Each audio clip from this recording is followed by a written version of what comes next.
വരികയാണെങ്കിൽ ഉറപ്പായിട്ടും വിളിച്ച് പറയേണ്ടതാ. ഇടയ്ക്ക് എങ്ങും കയറുമെന്നും പറഞ്ഞിട്ടില്ല. എന്താ സംഭവിച്ചെന്നും മനസ്സിലാവുന്നില്ല. അവളിവിടെ എത്തി. ഇപ്പൊ ആ ഡ്രൈവറോടൊപ്പം ഗോഡൌണിനുള്ളിലേക്ക് പോയിട്ടുണ്ട്. അകത്ത് കയറി കഴിഞ്ഞ പിന്നെ ആലോചിച്ച് സമയം കളയരുത്, കൊന്നു കളയണമെന്ന് ഞാൻ അവന്മാരോട് പറഞ്ഞിട്ടുണ്ട്. ശരീരമൊന്നും ഞാൻ വിചാരിക്കുന്ന പോലെ അങ്ങ് വഴങ്ങി വരുന്നില്ല. എങ്കിലും ഇന്ന് രാത്രി എനിക്കൊന്ന് പുറത്തു പോയേ പറ്റൂ. എന്നെ തല്ലാൻ ആളെ വെച്ചവളെ ചീത ഇരിയുന്നത് കാണാൻ. ഇതൊന്നും അറിയാതെ ഒരുത്തി പോത്തിനെ പോലെ കിടന്ന് ഉറങ്ങുവാ. അവൾ ഉറങ്ങട്ടമ്മേ, നല്ല കൂർക്കം വലിച്ചു കിടന്ന് ഉറങ്ങട്ടെ. പക്ഷേ അവളുടെ മോളെ ഇനി ഉറക്കം വിട്ട് ഉണരത്തില്ല. പ്രതാപ്, നീ ഒറ്റയ്ക്കൊന്നും പോകണ്ട. ആ മാർക്കോ എന്ന് പറയുന്നവന് ഇപ്പോഴും നിന്റെ പിന്നാലെ കാണും. എന്നെ കൊണ്ടുപോവാൻ ആള് വരും. മേഘനാഥൻ അവൻ മിടുക്കൻ പയ്യനാമേ. നമ്മുടെ മോളെ പോലെ തന്നെ അവനും അവന്റെ ഭാര്യയ്ക്കും കണ്ണന്റെ സ്വത്തുക്കൾ എത്തേണ്ടതാ. അതുകൊണ്ടാ ഞാൻ ചെയ്യേണ്ട കർമ്മങ്ങൾ അവൻ ചെയ്തേ. അത് മാത്രമല്ലല്ലോ, മേഘൻ ലക്ഷ്മിയോട് മോശമായിട്ട് പെരുമാറിയെന്നും പറഞ്ഞു ഇല്ലാത്ത വിഷയങ്ങളൊക്കെ ഉണ്ടാക്കിയത് ലക്ഷ്മിയല്ലേ? അതിന്റെ പേരിലല്ലേ കണ്ണനും മേഘനും തമ്മിൽ തെറ്റിയത്? അതുകൊണ്ടല്ലേ കല്യാണത്തിന് കാലണ പോലും കൊടുക്കാതിരുന്നത്? അങ്ങനെ അവന്റെ മനസ്സിലൊരു വൈരാഗ്യം ഉണ്ടായത് നമ്മുടെ മോളുടെയും ഭാഗ്യം കൊണ്ടാമേ.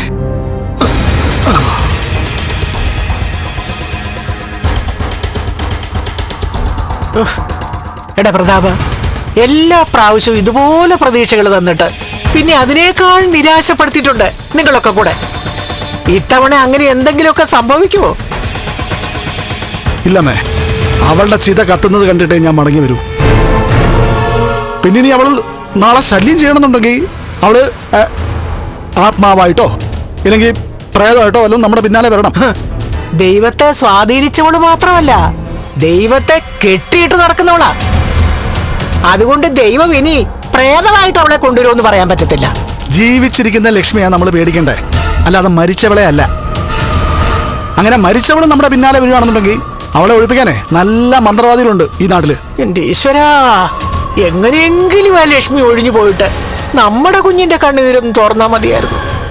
എടാ, ലക്ഷ്മി ജീവിച്ചിരുന്ന സുഖപ്രസവം പോലും നമ്മുടെ കുഞ്ഞിന് നടക്കത്തില്ല. അത്രയ്ക്ക് ആദിയാണ് എന്റെ കുഞ്ഞിന്. ഇനി ആദിയുടെയും പ്രവേശത്തിന്റെ ഒന്നും ആവശ്യമില്ല. തീർന്നു. മോഹിനിയുടെ ആദ്യത്തെ മോള്.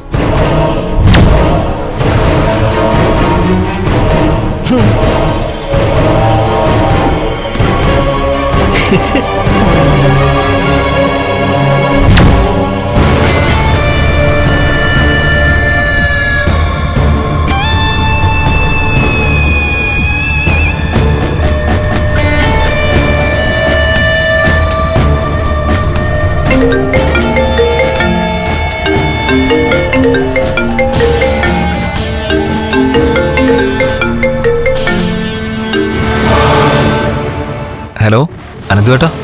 ഉണ്ണി, അവിടെ മഹി വരോ മറ്റോ ചെയ്തായിരുന്നോ? ഇല്ല അനന്തുവേട്ടാ. എന്താ? ഏയ്, ഒന്നുമില്ല. പിന്നെ ഈ സമയത്ത് വിളിക്കാനുള്ള കാരണം എന്താ? മഹി ഇങ്ങോട്ട് വരുമെന്ന് പറഞ്ഞിട്ട് വന്നിട്ടില്ല. ചിലപ്പോ മറ്റെവിടേക്കെങ്കിലും പോയി കാണുമായിരിക്കും. ഞാൻ വിളിച്ചോളാം.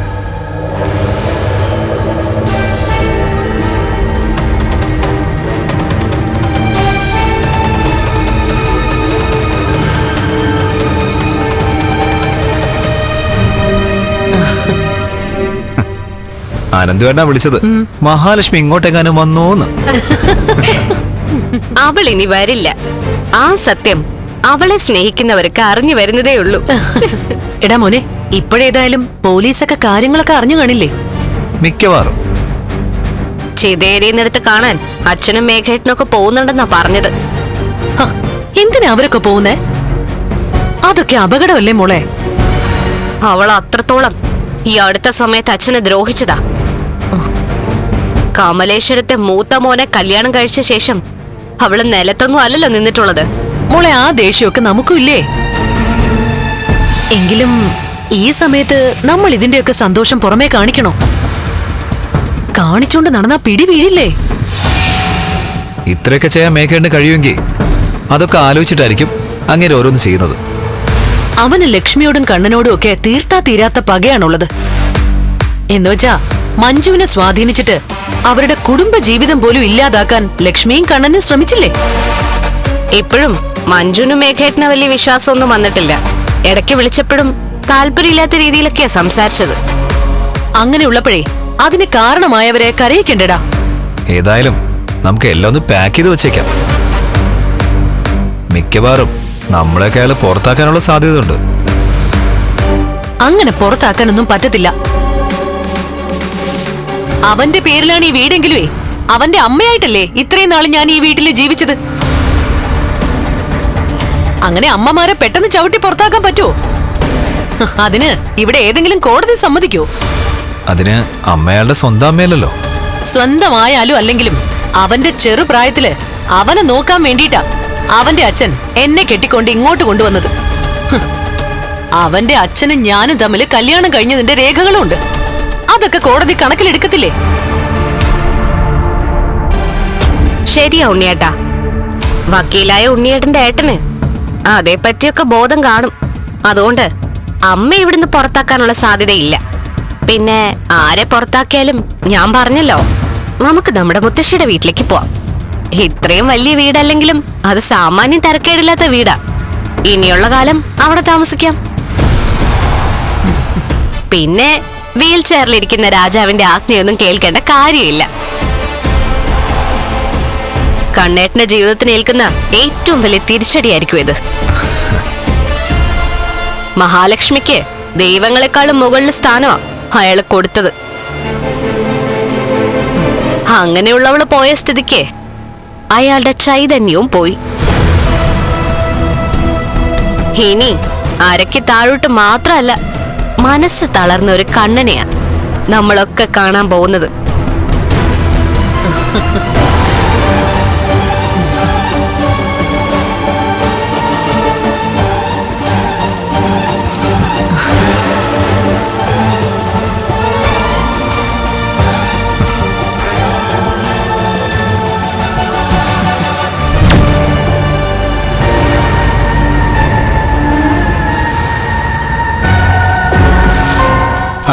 കുറച്ച് മതി. മതി മതി മതി മതി മതി മതി. ആ, ഒരാളും കൂടി ഉണ്ടേ.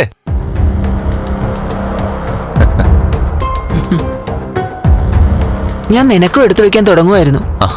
എന്താണ് എത്ര വൈകിയത്? അമ്മയെ വൈകാൻ കാരണമുണ്ട്. ആ കാരണം ഇപ്പൊ പറഞ്ഞാൽ ശരിയാവില്ല.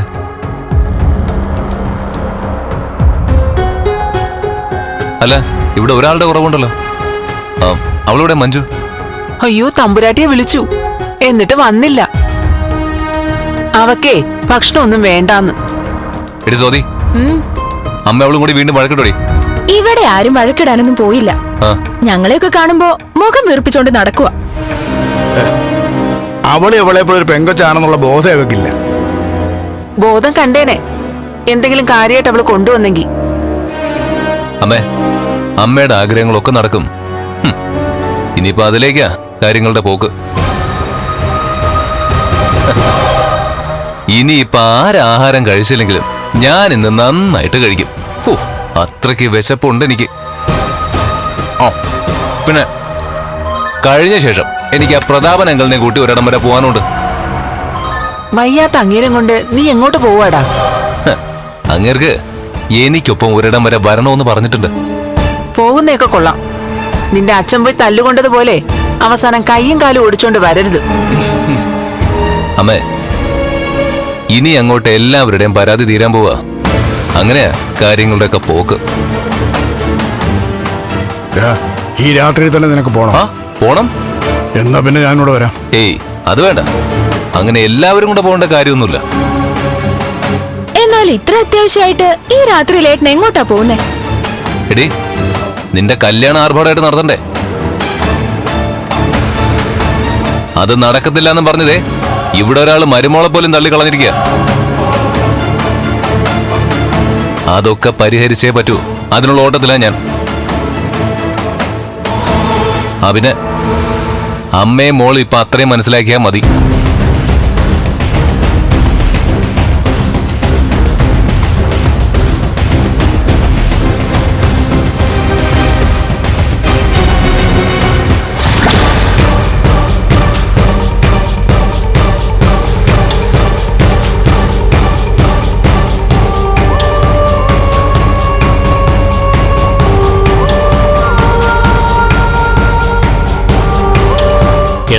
അവരുടനെ എത്തും. പെട്ടെന്ന് പറക്കി വയ്ക്ക്, പെട്ടെന്നാവട്ടെ.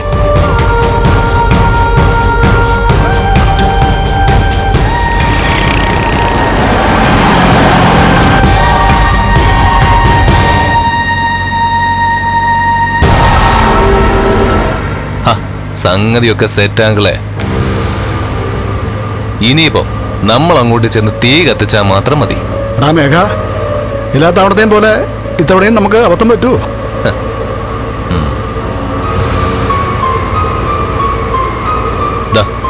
നോക്കങ്ങളെ,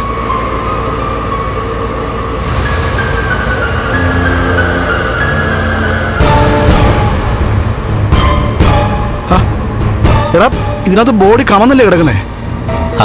കമിഴ്ന്ന് കിടന്നാലും ശരി, അവള് ചുറ്റിയിരിക്കുന്ന സാരി അവളുടെ തന്നെയാ.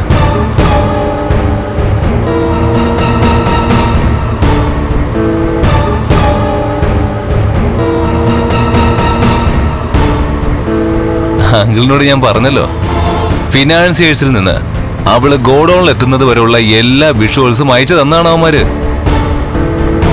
അതെന്തേ അതിൻ്റെ അകത്തോണ്ട്? വേണോ ഞങ്ങളെടുത്ത് നോക്കിയോ?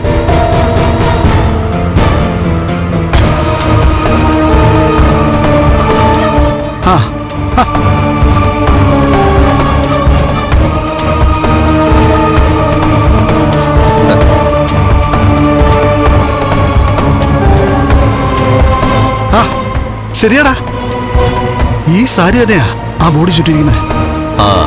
ഇപ്പൊ അങ്കിളിന് ഉറപ്പായല്ലോ മരിച്ചത് അവള് തന്നെയാണെന്ന്. ഇത് ഉറപ്പിക്കാം. എന്നാ പിന്നെ അവൾ അടക്കം ചെയ്തതിന് ശേഷമുള്ള കാര്യങ്ങളെ പറ്റി നമുക്ക് ആലോചിക്കാം. പിന്നെ അങ്കിളെ പിടി വീഴാതിരിക്കാൻ വേണ്ടി പരമാവധി നമ്മൾ ശ്രദ്ധിക്കണം. വീണ നമ്മൾ രക്ഷപ്പെടാനുള്ള മാർഗം കൂടി നോക്കണം. എടാ, അവള് പോയി കഴിഞ്ഞാ പിന്നെ എന്ത് വന്നാലും ഒരു കുഴപ്പമില്ല. എങ്കിലും എന്റെ മോളുടെ കണ്ണീര് തോരണം. എനിക്കത്രേ ഉള്ളൂ.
വേഗം സാർ എത്തുന്നു തോന്നുന്നു. വേഗം വിക്ക്.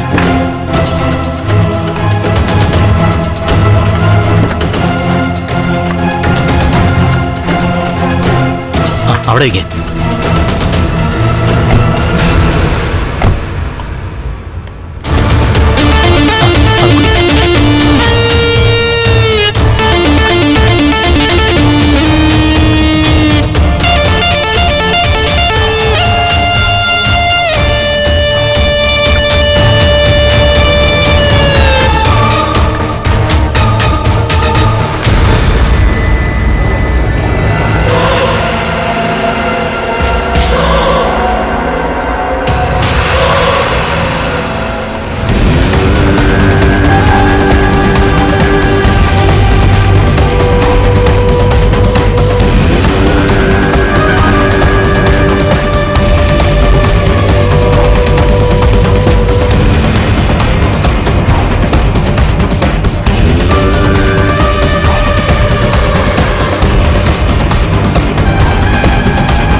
എന്താടാ? എല്ലാം റെഡിയാണ് സാർ. ഇവളുടെ രണ്ടാം അച്ഛനായത്. ഇവള് മരിക്കണമെന്ന് എന്നെക്കാളും കൂടുതൽ ആഗ്രഹിച്ച ആള്. ഇങ്ങോട്ട് വരുന്ന സമയത്ത് അങ്കിളിന് സംശയമായിരുന്നു ഇവള് തന്നെയാണോ പോയതെന്ന്. അതുകൊണ്ടല്ലേ സാറേ ഞാൻ വീഡിയോ അയച്ചെന്നത്. പുറത്തിരിച്ച് കിടക്കുന്ന വീഡിയോ കിട്ടിയത്. മരിച്ചു കിടക്കുന്ന വീഡിയോ ഞാൻ ചൂടോടെ അയച്ചെന്നതാ സാർ. ആ ഇനിയിപ്പം ഞങ്ങൾക്ക് അതിൽ സംശയമൊന്നുമില്ല. സംശയം ഉണ്ടെങ്കിൽ ഞങ്ങൾ വേണേ വിറക് മാറ്റിത്തരാം. ഏയ് വേണ്ട വേണ്ട വേണ്ട വേണ്ട, പെട്ടെന്ന് കാര്യം നടക്കട്ടെ. ആ പിന്നെ സ്ഥലം വിജനമാണ്, അതുകൊണ്ട് കുഴപ്പമൊന്നുമില്ല. ആ വിറകിന്റെ കൂടെ ഇഷ്ടം പോലെ ചന്ദനത്തടി ഉണ്ടല്ലോ അല്ലേ? ഉണ്ട് സാറേ, അതുകൊണ്ട് മണമൊന്നും പുറത്തറിയില്ല. ഈ സ്ഥലം എന്ന് പറയുന്നത് വളരെ വിജനമാണ്. ഇവിടേക്കൊന്നും ആരും പെട്ടെന്ന് കടന്നു വരില്ല. എടാ എന്നാ പിന്നെ ചടങ്ങ് അങ്ങോട്ട് നടക്കട്ടാ. പെട്ടെന്ന് അങ്ങോട്ട് കത്തിക്കടാ.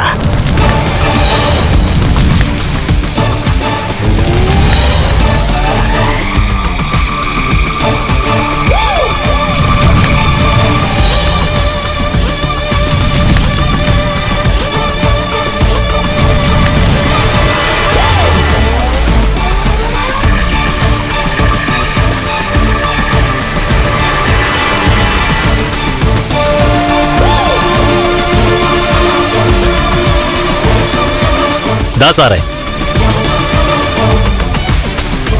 വാങ്ങിച്ചോ അങ്കിളെ. അങ്കിൾ അങ്ങോട്ട് തീ കൊളുത്ത്. ഏയ് വേണ്ട മേഘ, നീ തന്നെ ആദ്യം കൊടുത്ത്, അതാ ശരി.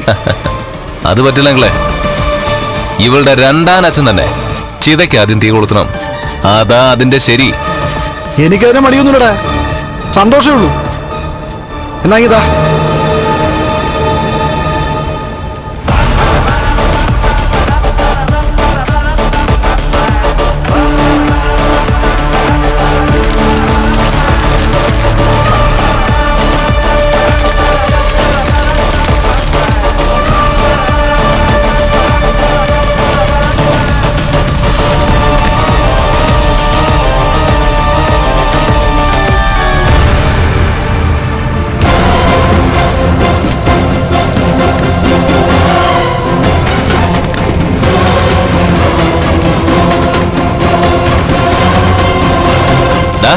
ഇനി നെയ്യോ പെട്രോളോ വെളിച്ചെണ്ണയോ എന്താന്ന് വെച്ചാ ഒഴിച്ച് ആളി കത്തിക്കടാ. ആ പെട്രോൾ ഒഴിക്കടാ. കത്തി തീർന്ന ചിത കണ്ടിട്ടേ ഞങ്ങൾ പോകുന്നുള്ളൂ.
മഹാലക്ഷ്മി,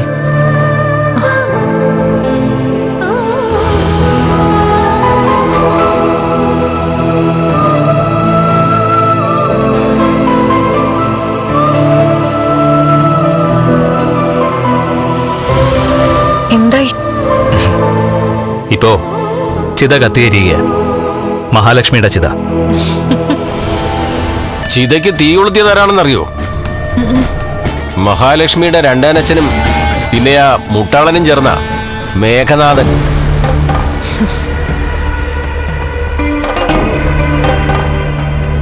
അതെ മഹാലക്ഷ്മി, കൊടും ചതിയാ നടന്നിരിക്കുന്നത്, കഥകൾ അറിയാതെ.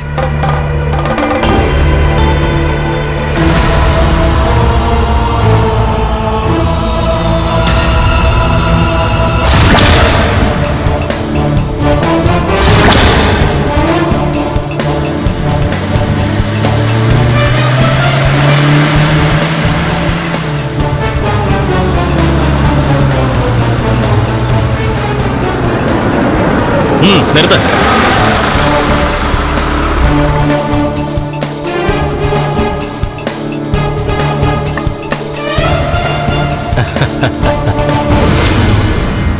കേറടാ. കേറ്. എന്താ സുഖമല്ലേ?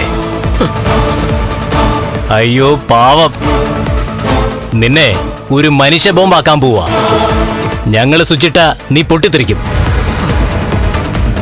അത് ഒഴിവാക്കണമെങ്കിൽ, നിനക്ക് നിന്റെ കുടുംബത്തെ കാണണമെങ്കിൽ, അവർക്കൊപ്പം ജീവിക്കണമെങ്കിൽ പറയുന്ന പോലെ അനുസരിക്കണം. എന്താ സാറേ, നിന്റെ ഒരു മാഡം ഉണ്ടല്ലോ ഒരുത്തി, അവളെ വിളിക്കാനല്ലേ നീ പോകുന്നത്? അവളെ കൃത്യമായിട്ട് ഞങ്ങൾ പറയുന്ന സ്ഥലത്തെത്തിക്കണം. എടുക്കടാ. നിന്റെ പിന്നാലെ ബൈക്കിലൊരുത്ത ഉണ്ടാവും. അവന്റെ കയ്യിൽ ഒരു റിമോട്ടും. അതമർത്തിയാലേ നീയും പോവും, നിന്റെ കാറും പോവും. അവള് കയറിയ അവളും. ഞങ്ങള് പറയുന്നത് പോലെ കേട്ടാൽ നിനക്കും കാറിനും ഒന്നും സംഭവിക്കില്ല. പക്ഷേ അവളെ ഞങ്ങൾ കൊല്ലും. ഇനിയിപ്പൊ നീ പറ്റില്ലെന്ന് പറഞ്ഞാൽ നിന്നെ ഇപ്പൊ തന്നെ ഞങ്ങൾ പൊട്ടിക്കും.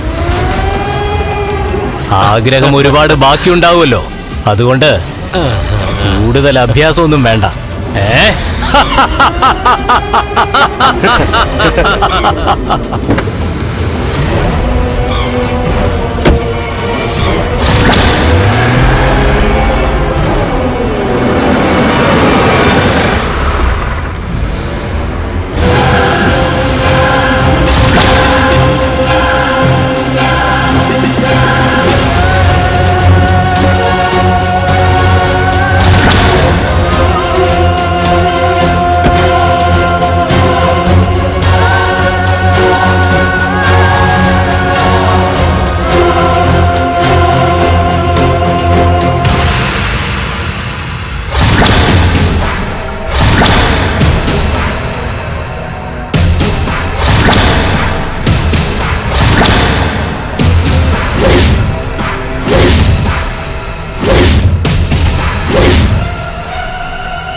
നിങ്ങൾക്ക് എന്നെയാണല്ലോ വേണ്ടത്.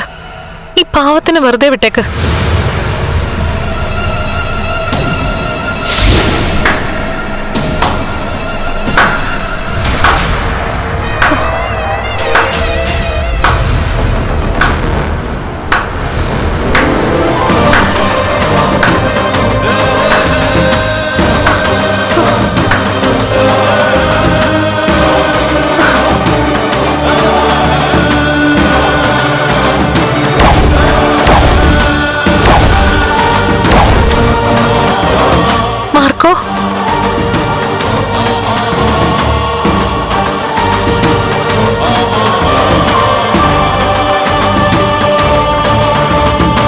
കണ്ണൻ സാറ് ട്രീറ്റ്മെന്റിനായിട്ട് തോമസ് സാറിന്റെ ഹോസ്പിറ്റലിൽ കിടക്കുമ്പോ കണ്ണിലെ കൃഷ്ണവണി പോലെ മഹാലക്ഷ്മിയെ നോക്കിക്കോണേന്ന് സാറി മാർക്കോയോടാ പറഞ്ഞത്. അപ്പൊ പിന്നെ എന്റെ കണ്ണിലെ കൃഷ്ണമണി തെറ്റില്ല. ഇവന്മാരുടെ ഓരോ നീക്കവും ഞാൻ ശ്രദ്ധിച്ചുകൊണ്ടിരിക്കുകയായിരുന്നു. ഈ നിൽക്കുന്നയാളിന്റെ ശരീരത്തിൽ ബോംബ് വയ്ക്കുന്നത് വരെ ഈ നിൽക്കുന്ന 3 എണ്ണത്തിന്റെയും തീരുമാനങ്ങളൊന്നും തെറ്റിയില്ല. അതോടൊപ്പം ഇവരെ വെച്ചവന്റെയും. അതിനുശേഷമാണ് കളി മാറിയത്. പുറമെ പരിക്കൊന്നും ഇല്ലെങ്കിലും 3 ആളും ഞങ്ങളുടെ കൈകരി തെറിഞ്ഞിട്ടുണ്ട്. പിന്നെ ഞാനിപ്പെടുന്ന സ്വിച്ച് ഇട്ട യവന്മാർ 3 എണ്ണം പൊട്ടിത്തെറിക്കും. അങ്ങനെയുള്ള സാധനമാ യവന്മാരുടെ ദേഹത്ത് ഘടിപ്പിച്ചിരിക്കുന്നത്.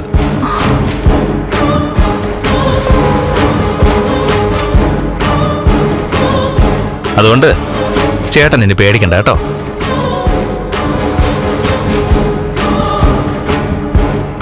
ഇന്ന് മഹാലക്ഷ്മിയെ കൊല്ലാനാ യുവമാർക്ക് മേഘനാഥൻ കൊട്ടേഷൻ കൊടുത്തിരിക്കുന്നത്. അതുകൊണ്ട് നീയൊക്കെ ഈ നിൽക്കുന്ന മഹാലക്ഷ്മി മരിച്ചെന്ന് വരുത്തി തീർക്കണം. അതിനുള്ള മാർഗം ഞാൻ പറഞ്ഞുതരാം. ഏതെങ്കിലും മോർച്ചറിന്ന് ഒരു ബോഡി സംഘടിപ്പിക്കണം, ഒരു പെൺകുട്ടിയുടെ ബോഡി. എന്നിട്ട് പിന്നെ എന്ത് ചെയ്യണമെന്ന് ഞാൻ പറഞ്ഞുതരാം. മനസ്സിലായോ നിനക്കൊക്കെ? ഓണ്ണ ഓ അണ്ണെന്ന് പറഞ്ഞാ പോരാ, പറഞ്ഞതുപോലെ ചെയ്തിരിക്കണം. എന്റെ വിരൽത്തുമ്പില നിന്റെയൊക്കെ ജീവൻ. അത് മനസ്സിലാക്കി നീയൊക്കെ കർമ്മം ചെയ്ത് തീർത്ത പിന്നെ നിന്റെ ഒന്നും കർമ്മം ആർക്കും ചെയ്യേണ്ടി വരില്ല.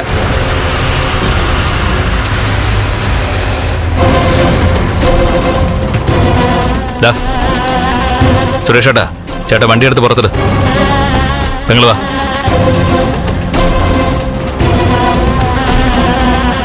പറഞ്ഞതൊക്കെ നിനക്ക് മനസ്സിലായോ? മനസ്സിലായി. തലേ കയറിയോ നിന്റെയൊക്കെ? ഓ,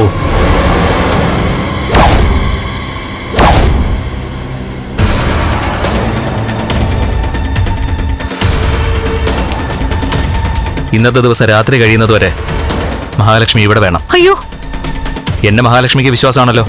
അതെന്താ അങ്ങനെ ചോദിച്ചത്? എന്നാ പിന്നെ ഞാൻ പറയുന്നത് അനുസരിക്കണം. വലിയൊരു ആപത്തിൽ നിന്നാണ് രക്ഷപ്പെട്ടു വന്നിരിക്കുന്നത്.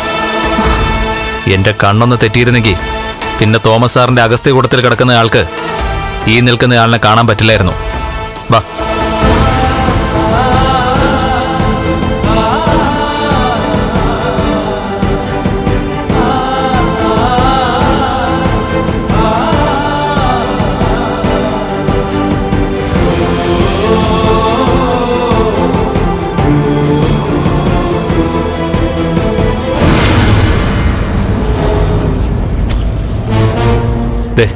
ഇത് കണ്ടോ? ഇതെന്തിനാ? ഇത് ഞാൻ മഹാലക്ഷ്മിക്ക് വേണ്ടി വാങ്ങിയ സാരിയാ. അവന്മാരോട് മോർച്ചറിയിൽ നിന്ന് ഒരു ബോഡി കൊണ്ടുവരാൻ പറഞ്ഞില്ലേ? ഒരു പെൺകുട്ടിയുടെ ബോഡി. മഹാലക്ഷ്മി ഉടുത്തിരിക്കുന്ന സാരി കൊണ്ട് വേണം ആ ബോഡിയെ ഉടുപ്പിക്കാൻ. അതെന്തിനാ അങ്ങനെ ചെയ്യുന്നേ? ഞാൻ എന്ത് ചെയ്യുമ്പോഴും അതിന് വ്യക്തമായ ഒരു കാരണം ഉണ്ടാവും. നമ്മള് ഇനി ചില കളികൾ കളിക്കാൻ പോവാ. മഹാലക്ഷ്മിയും കണ്ണൻ സാറിനെയും നിങ്ങളുടെ ശത്രുക്കള് ഒരിക്കലും ജീവിക്കാൻ അനുവദിക്കില്ലെന്ന് മനസ്സിലായി. ആ നിലയ്ക്ക് ഇനി നമ്മളും ഒരുമ്പിട്ടിറങ്ങിയേ പറ്റൂ. അതിനുവേണ്ടി മഹാലക്ഷ്മി സഹകരിക്കണം. കണ്ണൻ സാറിനോട് കാര്യങ്ങൾ പറയുമ്പോൾ സാറിനെല്ലാം മനസ്സിലാവും. സാറ് നമ്മുടെ കൂടെ നിൽക്കും. അവരെ കണ്ടിട്ട് എനിക്ക് പേടിയാവുന്നു. പേടിക്കേണ്ട കാര്യമൊന്നുമില്ല. 3 എണ്ണത്തിന്റെ ശരീരം ചതഞ്ഞിട്ടുണ്ട്. അതുകൂടാതെ 3 എണ്ണവും ഇപ്പൊ മനുഷ്യ ബോംബാ. അതുകൊണ്ട് അവന്മാരുടെ ഒരു നമ്പറും ഇനി നടക്കില്ല. സുരേഷേട്ടൻ കാർ ഇങ്ങോട്ട് തിരിച്ചുവിട്ടപ്പോ ഞാൻ ആകെ ഭയന്നു പോയി. പിന്നെ ദേഹത്തൊരു ടൈം ബോംബ് ഉണ്ടെന്ന് പറഞ്ഞപ്പോ തീർന്നെന്ന് തന്നെയാ കരുതിയേ. എനിക്കെന്ത് സംഭവിച്ചാലും ആ പാവത്തിനൊന്നും സംഭവിക്കരുതെന്നായിരുന്നു അപ്പോഴെന്റെ ചിന്ത. ഇവിടെ വന്നപ്പോഴും അവന്മാരോട് അത് തന്നെയാണല്ലോ പറഞ്ഞത്. അയാളെ വെറുതെ വിട്ടേക്കാൻ. മറ്റുള്ളവരുടെ ജീവന് പ്രാധാന്യം കൽപ്പിക്കുന്നവർക്ക് അങ്ങനെ പറയാൻ പറ്റൂ. ഞാനും അങ്ങനെ ചിന്തിക്കുന്ന കൂട്ടത്തില്. എനിക്ക് എന്ത് സംഭവിച്ചാലും എന്നെ വിശ്വസിച്ചവർക്ക്, സ്നേഹിച്ചവർക്ക് ഒന്നും പറ്റാൻ പാടില്ല. അപ്പോഴേ വേഗം ഡ്രസ് മാറിക്കേ. മാർക്കോ, കുഴപ്പമൊന്നുമില്ലല്ലോ? ഒരു കുഴപ്പമില്ല. മഹാലക്ഷ്മിയുടെ മരണം ആഗ്രഹിച്ചവര് സന്തോഷിക്കട്ടെ. കൊട്ടേഷൻ ഏറ്റെടുത്തവന്മാരെ കൊണ്ട് തന്നെ ഇനി ഞാൻ പറയേണ്ടത് പറയിപ്പിച്ചോളാം.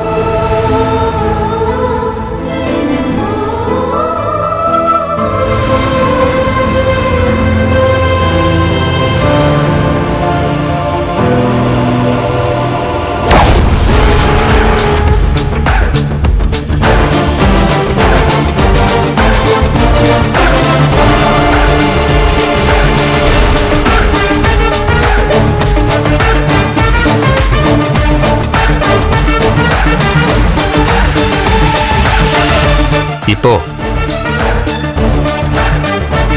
ആ ചിത കത്തി എരിഞ്ഞ് തീർന്നിട്ടുണ്ടാവും. അവിടുത്തെ രംഗങ്ങള് മഹാലക്ഷ്മിക്ക് കാണണ്ടേ?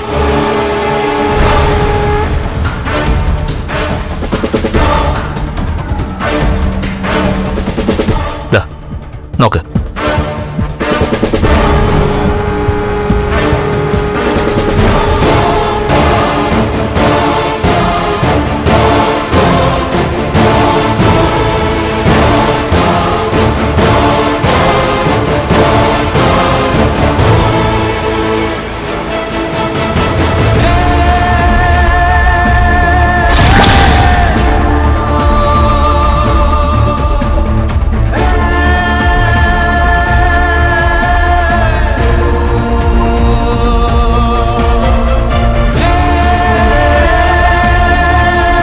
യുവമാരെ പെട്ടെന്നങ്ങനെ വെറുതെ വിടാൻ പറ്റുമോ മഹാലക്ഷ്മി? അടുത്ത് തന്നെയുണ്ട് ആ 3 മരവാഴയും. അവന്മാരെ കൊണ്ട് തന്നെ നമുക്ക് ഈ നാടകം മുമ്പോട്ട് കൊണ്ടുപോകണം. അതുപോലെ തന്നെ ഏറ്റെടുത്ത കൊട്ടേഷൻ വിജയകരമായി പൂർത്തിയാക്കിയതുകൊണ്ട് അവന്മാർക്ക് മേഘനാഥനും പ്രതാപനും ചോദിച്ചതിനേക്കാൾ കൂടുതൽ പണം കൊടുക്കുമെന്ന് ഏതാണ്ട് നമുക്ക് ഉറപ്പിക്കാം. ചുരുക്കി പറഞ്ഞ മഹാലക്ഷ്മിയുടെ രണ്ടാനച്ഛൻ്റെ നിന്നും ആ മേഘനാഥൻ എന്ന് പറയുന്നവന്റെ കയ്യിൽ നിന്നും ഇത്തവണയും വെറുതെ കുറച്ച് പൈസ പോവും. ഇവിടം കൊണ്ട് നമ്മൾ നിർത്താൻ പോകുന്നില്ല മഹാലക്ഷ്മി. പ്രതാപന്റെയും മേഘനാഥന്റെയും ചിരി കണ്ടല്ലോ. ആ ചിരി മായണം. സ്വത്തിനും പണത്തിനും വേണ്ടി എന്തും ചെയ്യാൻ മടിയില്ലാത്ത കുറച്ച് ആൾക്കാരുടെ ഇടയിലാ നമ്മളൊക്കെ ജീവിക്കുന്നത്. കണ്ണൻ സാറിന്റെ വീട്ടില് ഒരാള് പോലുമില്ല അദ്ദേഹത്തെ സ്നേഹിക്കാനായിട്ട്. മഹാലക്ഷ്മിയുടെ വീട്ടില് അമ്മയെങ്കിലും ഉണ്ട്.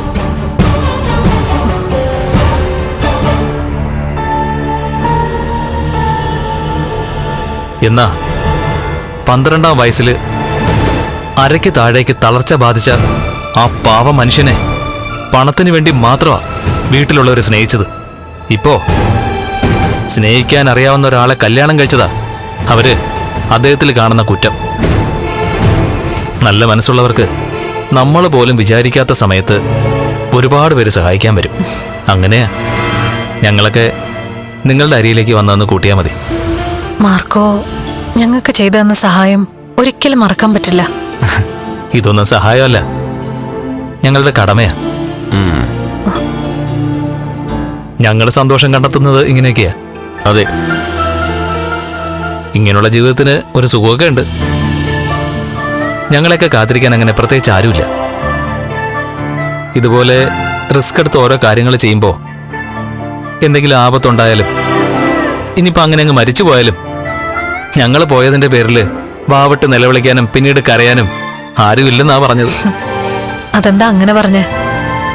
എന്റെയും കണ്ണേട്ടന്റെയും ജീവിതത്തിന്റെ ഒരു ഭാഗമാണ് മാർക്കോയും മാർക്കോയുടെ കൂട്ടുകാരനും. ഇത് ഭംഗിവാക്കല്ല. ഞങ്ങളും സമ്പത്തിനെ ഇതുവരെ സ്നേഹിച്ചിട്ടില്ല. ജീവിതത്തിൽ പണം ആവശ്യ, പക്ഷേ അതുണ്ടെങ്കിൽ എന്തും നേടാന്നുള്ള ചിന്തയില്ല.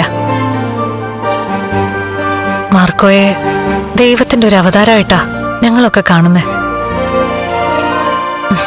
ആദ്യമായിട്ട് കണ്ടതും കറുപ്പും ധരിച്ച് ഒരു അയ്യപ്പ ക്ഷേത്രത്തിൽ വെച്ചായിരുന്നല്ലോ. ഒരു മണ്ഡലകാലത്തല്ലേ കണ്ണൻ സാറിന്റെ കാലിന് സ്വാധീനം നഷ്ടപ്പെട്ടത്? അതെ. മഹാലക്ഷ്മി നോക്കിക്കോ, അടുത്ത മണ്ഡലകാലത്ത് അയ്യപ്പൻ കനിയും. അന്ന് ഈ വീൽ ചെയറൊക്കെ ദൂരത്ത് മാറ്റി വെച്ചിട്ട് കണ്ണൻ സാറ് മല ചവിട്ടും. കൂടെ ഞങ്ങളും ഉണ്ടാവും. മാർക്കോ പറഞ്ഞത് സത്യമാവട്ടെ. എടാ മാർക്കോ, നമുക്കൊന്നുകൂടെ അവിടെ വരെ ഒന്ന് പോയാലോ? വേണ്ട, ഇപ്പൊ എല്ലാം അവിടെ ചാമ്പലായി കാണും. ആ സന്തോഷത്തില് ഇന്ന് പ്രതാപനും മേഘനാഥനും ശാന്തമായിട്ട് കിടന്നുറങ്ങട്ടെ. കേട്ടോ മഹാലക്ഷ്മി, നാളെ മുതല് അവന്മാരുറങ്ങരുത്.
അണ്ണാ, കാശ് ചോദിക്കണ. സാറേ, ഞങ്ങളെ ഏൽപ്പിച്ച ജോലി ഞങ്ങൾ ഭംഗിയാക്കിയിട്ടുണ്ട്. ഇനി ബാക്കി എങ്ങനെയാ? എടാ ബാക്കി എങ്ങനെയാന്നോ, നിങ്ങൾ നിങ്ങളുടെ ജോലി ഭംഗിയാക്കിയിട്ടുണ്ടെങ്കിൽ ഞങ്ങൾ ഞങ്ങളുടെ ജോലി ഭംഗിയാക്കും. പിന്നെ അല്ലാതെ.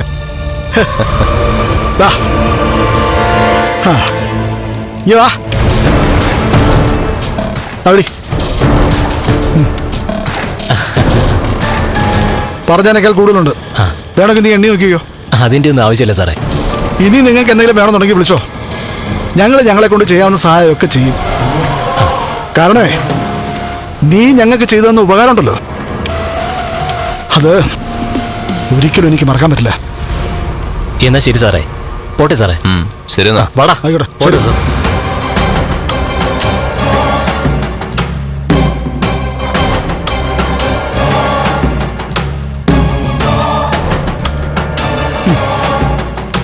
ഒരു കനൽ എരിഞ്ഞിറങ്ങുക. അതെ, കണ്ണന്റെ ഹൃദയത്തുടിപ്പാണ് പോയിരിക്കുന്ന.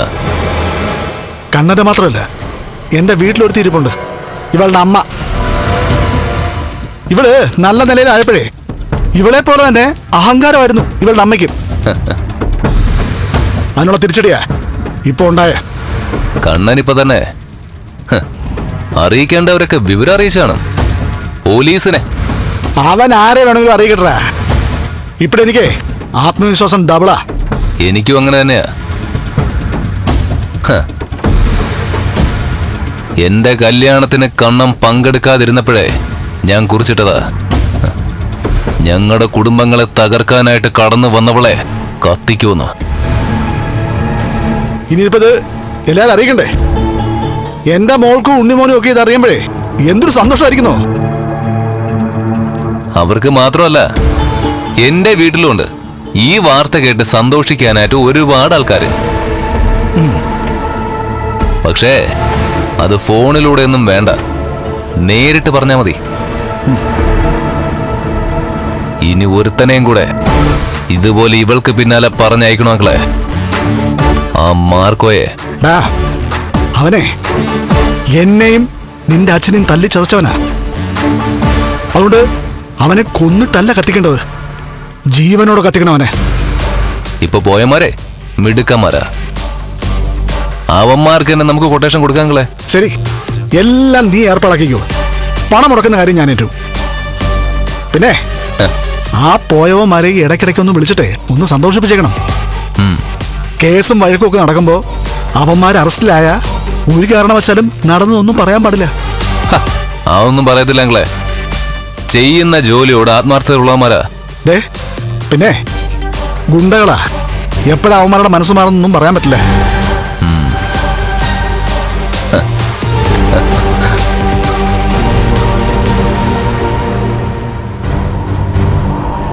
അയ്യോ ലക്ഷ്മി മോളെ, മഹാലക്ഷ്മി സ്വാഹ.